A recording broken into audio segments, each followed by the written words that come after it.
Breaking news from Capitol Hill, where President Trump tweets he is leaving the Walter Reed National Military Medical Center after being treated for the coronavirus. Paula. You may have gotten this form in the mail and it says U.S. Census, but it doesn't look like what you've already filled out. I'll explain why this is just as important.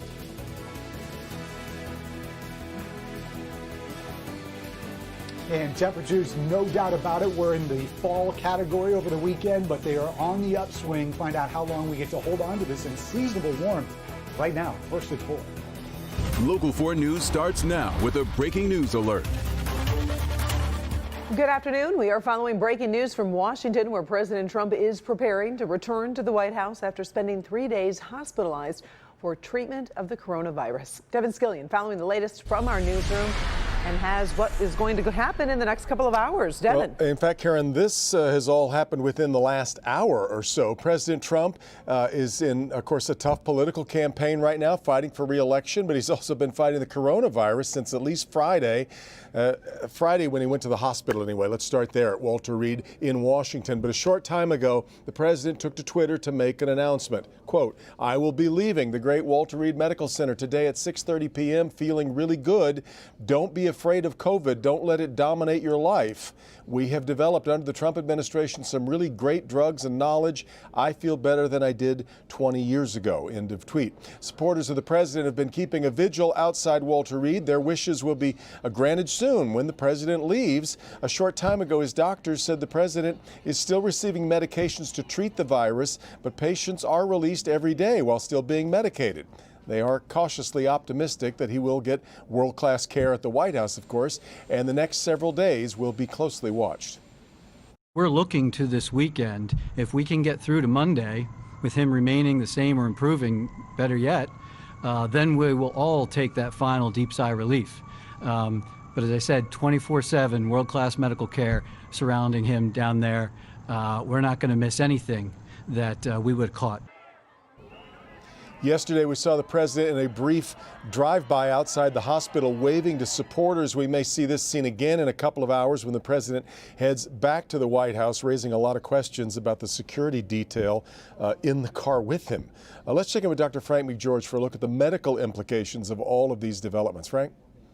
The president's personal physician just announced at a press event that he's been without a fever for 72 hours and has normal oxygen saturation both at rest and while walking.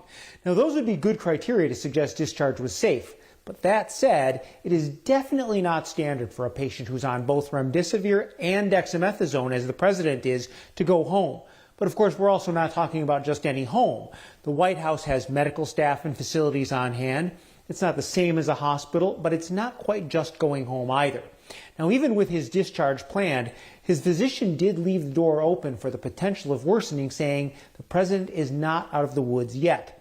Now, one final thing I do want to mention, the president recently tweeted, "Don't be afraid of COVID." I just want to point out that the function of the White House and the presidency has been severely affected by COVID. People definitely need to be aware of and respect the damage COVID can do. Back to you. Right, Frank. It is still too early to say when the president will be able to leave the White House to resume campaigning and what those campaign appearances might look like, of course. Plans for the next debate with Joe Biden remain a bit up in the air right now. We'll keep monitoring the developments on that front. We've also been watching the stock market today.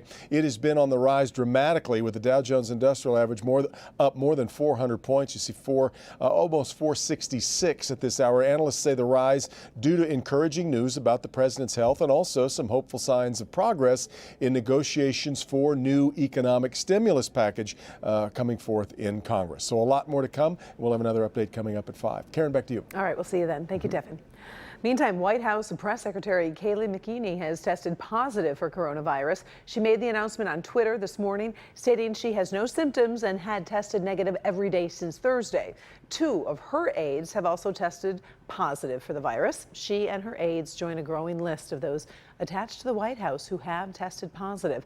Names include advisor Hope Hicks, former advisor Kellyanne Conway, Chris Christie, and the president's campaign manager, Bill Stephen. Meantime, Senate Majority Leader Mitch McConnell says the Senate won't meet as planned until October 19th.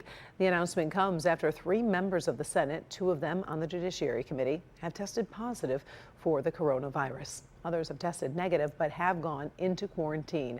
Leading Republicans have said they plan to continue, quote, full steam ahead to confirm conservative Judge Amy Coney Barrett before Election Day. McConnell said the Senate Judiciary Committee's work can convene on October 12th for her confirmation hearings. It's still unclear whether Democrats will agree to a delayed return. Minority Leader Chuck Schumer said, quote, if it's too dangerous to have the Senate in session, it is also too dangerous for committee hearings to continue. Here's a look at your coronavirus headlines on this Monday afternoon. Michigan continues to track coronavirus outbreaks in schools across the state. Right now, there are more than 4,000 ongoing cases and 124 new cases in schools. Head to clickondetroit.com for the complete breakdown. Meantime, the state is reporting 1,407 new cases. Now, this is a combination of Sunday and today's numbers for perspective for you. We did lose 15 more people to the virus. On the national front, the United States has surpassed 7,445,000 confirmed cases. More than 210,000 people have died from the virus. Those numbers are from the Johns Hopkins University database. Meantime, Dr. Fauci continues to urge Americans to remain cautious. If you look at the test positivity rate in certain areas in the Midwest and Northwest, and now we're even starting to see a bit of the uptick in New York. You've got to pay attention to that, and you got to jump all over that, because if you don't do that, then what happens is you're going to see the surges that we've seen in different parts of the country, where parts come down and parts go up. We've got to stop that trend and get everything going down as a country all together, working together. The World Health Organization says its best estimates indicate that roughly 1 in 10 people worldwide may have been infected by the coronavirus. Now, the 1 in 10 projection is more than 20 times the number of confirmed cases. Still, experts urge caution, saying most of the world remains at risk. Rod. It has been an especially busy day when it comes to Michigan's response to the COVID-19 virus. First of all, on Friday, the Supreme Court said that the governor's emergency orders since April 30th are unconstitutional. She did not take that well. She's very upset about it. She's on the campaign trail today, and she put out a press release saying that a lot of benefits are now in jeopardy, and she wants the legislature to get back to work and get serious about the illness. Well, as you can imagine, the legislature had something to say. You'll be hearing from the Speaker of the House here directly addressing those issues. In the meantime, the Michigan Department of Health and Human Services is holding its own news conference because it looks to inject itself into trying to keep whatever it is that the governor had going in her emergency orders. So again, a lot happening here today. We're following all of it, and we'll have the full story for you coming up on Local 4 News at 5. This morning, the city of Detroit opened 23 satellite voting centers and added 7 secure standalone ballot drop boxes throughout the city. The centers will be open Monday through Friday, 9 to 6, and Saturday and Sundays from 9 until 2. Detroit residents are encouraged to vote early to avoid long lines on Election Day. With concerns about accurately counting absentee ballots, Detroit City Clerk Janice Winfrey says every effort is being made to ensure a fair democratic process. I have to say, for this election, I am especially grateful for the partnership that I've had, working hard to ensure that all of our voters have an opportunity to vote safely. We have a full list of voting centers and drop box locations on clickondetroit.com.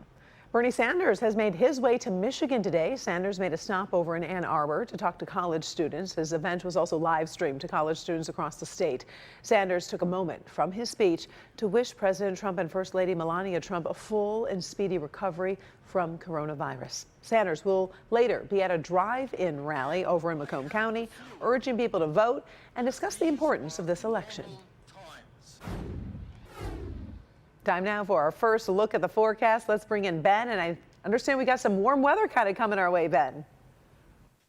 Yeah, Karen, good afternoon, by the way. 5 days of October, every single day has been below average, and that all changes tomorrow as we're going to see numbers about 10 degrees warmer than some of the numbers that we saw today. But it looks fantastic out there. We've seen beautiful blue skies, lots of sunshine. Current temperatures right now are in the 50s across the area, and the air is very dry too. Relative humidity is 40-50%. across southeast Michigan. Looks like we're just getting close to 60 degrees there in Ann Arbor. For the rest of tonight, it will be comfortably crisp as temperatures fall into the 40s there by midnight. But going forward, here's what we're tracking this week. Some pretty big swings in temperatures, both up and down. So we'll look at those numbers. Hard to find a raindrop anywhere in that 7-day forecast, but the big weather story across the country is going to be Gamma and Delta, and the impacts on the U.S. Gulf Coast could see a landfall before the end of the week. More on that in just a few minutes. Karen? Still to come, it's an important phone call you may have ignored. Paula Tutman explains why calls from the American Community Survey are so very important. Next.